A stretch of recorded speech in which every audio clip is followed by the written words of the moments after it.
Hello mga ka-JJR, ito mayroon din na rito Epson L5290. Ayan yung lumalabas sa screen. Ayan.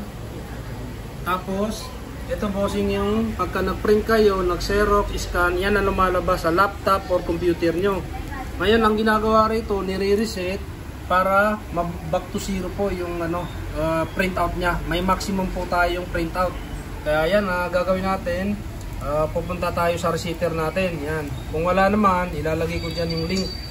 Yan. Piliin niyo po yung L5290. 5290. Ayan. Yan.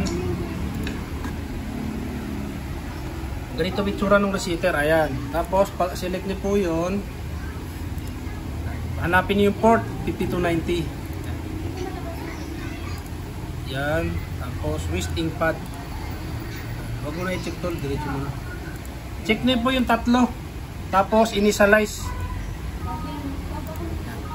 Yan, tapos gusto niyang ipa-turn off yung printer para mawala na yung error na yan. Ito. Ayan. Ayan, ang gagawin nyo, i-turn off nyo na kasi nagpapa-error start daw. Kasi pagka-short yan. Kulang yung kulang.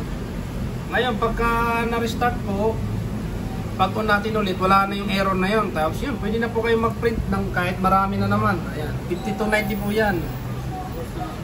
Yan, tapos yung sa receiver nyo, close nyo na.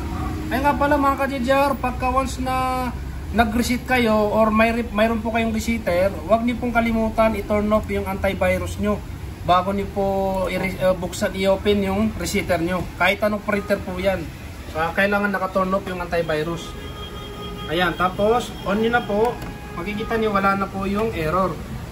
Yan, 5290 po yan. Kaya yung mga video natin, huwag niyo pong kalimutan i-like, support sa ating channel.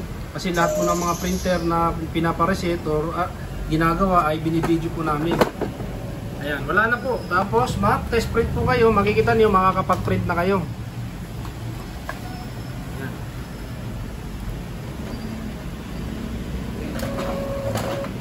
Yan, printing na siya.